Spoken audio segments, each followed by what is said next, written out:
ഭവൻസ് വിദ്യാശ്രമം രാമനാട്ടിലെ കേന്ദ്ര 4ാം ക്ലാസ് വിദ്യാർത്ഥിനിയാണ്. ഹരി ഓം. അവജ്ഞയാനതാദവ്യം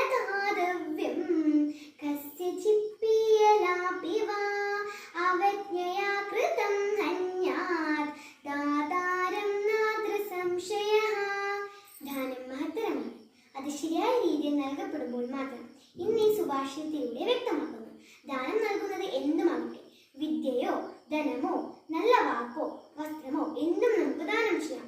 പക്ഷേ കൊടുക്കുന്ന വസ്തുവിനോടോ കൊടുക്കുന്ന വ്യക്തിയോടോ ബഹുമാനമില്ലാതെയോ അഥവാ അവജ്ഞയോടെയോ ഒരു കളി കളിക്കുന്ന ലാഘവത്തോടെയോ അഥവാ ഒരു നിസാരഭാവത്തിൽ ദാനം ചെയ്യാൻ പാടില്ല.